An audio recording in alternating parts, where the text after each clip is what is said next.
So my mom basically left my stepdad for my real dad.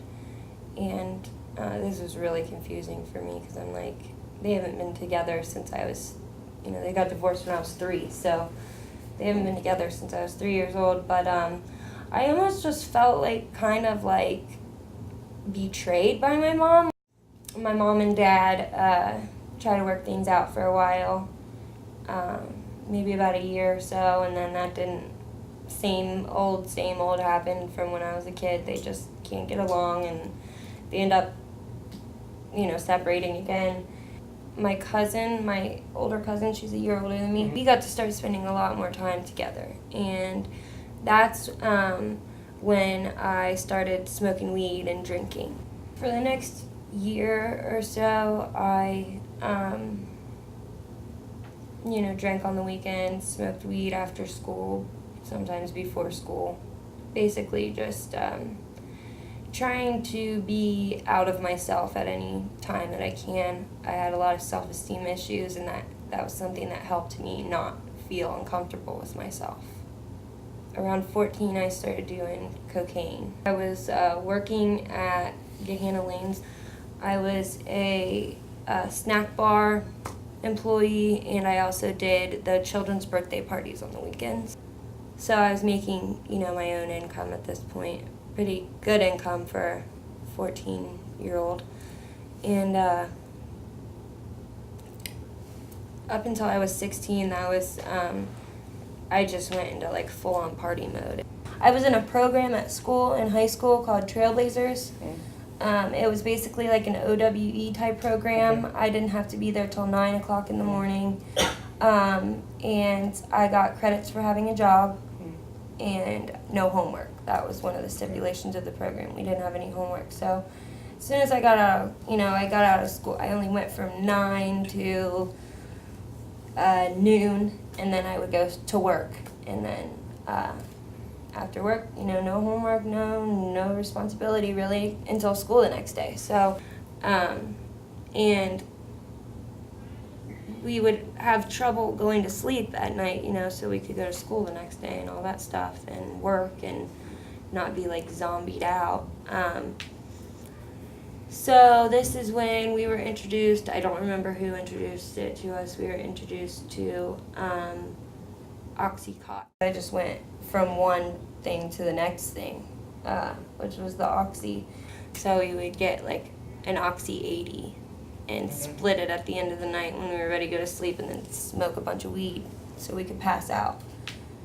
For some reason, like out of nowhere, I just start thinking like, man, I just don't want to do this anymore. Like I really didn't have any bad consequences, but I just was thinking, I don't know what it was, I started not feeling good, and I was just like, man, I'm really probably screwing my body up really bad. So I stopped doing all the drugs for a couple of weeks, and then I find out that I'm pregnant, and that's the reason why I wasn't feeling good. But the person I was pregnant by was actually like my best friend. His name was Andrew, and we dated briefly in high school, but mostly we just hung out all the time as friends. So I didn't do any drugs throughout my pregnancy at all, or drink or anything. I was 20 when my daughter was born. I started doing the pills again because I have a very addictive personality. I do everything addictively in my life. And then very quickly it progressed from like, low-grade Percocet Vicodin to Perc 30s. And this is where I found my perfect amount. From before with the Oxy, like 80s and stuff, that was too much. And I would end up, throwing up or being really emotional or whatever. And so I find this wonderful thing called Perc 30s, and I completely screw my entire life up for this. This is when my life just fell apart. This is when I couldn't keep control of everything anymore. I would get too messed up at work, and I'd end up falling asleep, standing up. And you can only tell people that you didn't sleep the night before, you're just really tired, so many times before they're just like, yeah, right, there's something going on here. So I wasn't able to hide it, so I was switching jobs every 3 months or so, because I found that around 3 months is when people start to really realize what's going on. So I would already have it predetermined that after about 3 months I was going to go to a different place. Really, I was just working to support my habit. My mom would pick up all the other slack, pay the bills and all that stuff. I didn't pay any bills. It starts becoming confrontational. My mom wants to know what's going on with me and all that stuff, and I don't want to tell her, and I'm hiding it. So I go to a doctor. I go to like my regular family doctor and tell him that I have an addiction to opiates. My cartilage in my knees is deteriorating. So basically I'm telling him I have a problem with opiates, and he's telling me that I'm going to have to be put on opiates. So he tells me that my best option is to go to the methadone clinic, because it is monitored. The drug is monitored daily, and basically, he wouldn't trust me to give me a prescription because I have a problem with the opiates. After being at the methadone clinic for about 2 years, I was giving, certain people rides there and stuff that didn't have the means to get there. I would pick them up in the mornings. They would give me gas money and stuff. Well, this one particular person, I start giving a ride every day, and he's an older man, probably in his 40s, and he introduced me to the drug heroin. At first, I didn't care. He introduced me to the drug, but I wasn't using it at this point. I knew what it was. I knew he did it. And then my best friend, his name is Thomas. He was my best friend since 6th grade, dies of a heroin overdose. Got this, from the grieving process, I don't know, I got this, infatuation with heroin. I couldn't understand what could be so amazing that somebody would give their life for it, for the feeling that they got from it. And so I got this really unhealthy infatuation with the drug. And I talked to Bob and asked him if he would show me how to do it. And he said yes, absolutely. I did it every day, and I almost created a romantic involvement with this drug. My addiction was almost like a romantic, like a relationship. I didn't need, to have a significant other. I didn't crave that acceptance from a significant other anymore. The only thing that mattered was how I was going to get high. And that is what I was truly craving all of those years, with all of the littler, different, trying to do different combinations of different things to try to get me out of myself. And I finally found that thing that totally got me out of myself. And from the outside looking in, everything appeared to be good. It just seemed like I was making good money at work, which I did make good money at work, but that was all my drug money. And the other money that I got from the shoplifting for people, I would use to pay my bills or, support my child or whatever.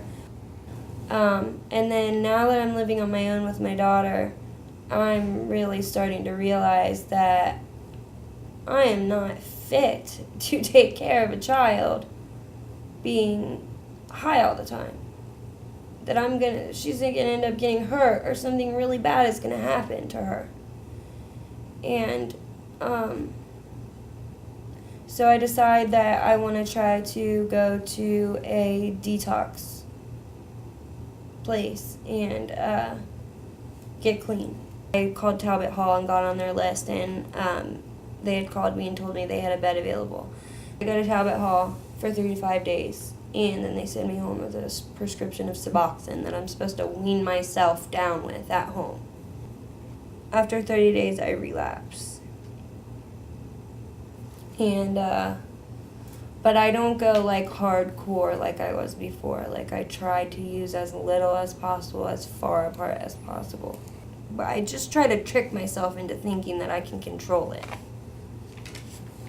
That I can control my addiction. And I can't.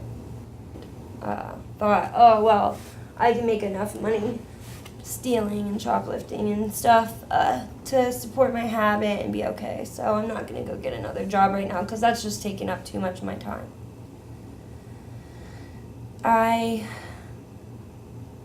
asked my mom to temporarily take care of my daughter for me so that I can figure out what I'm going to do with myself.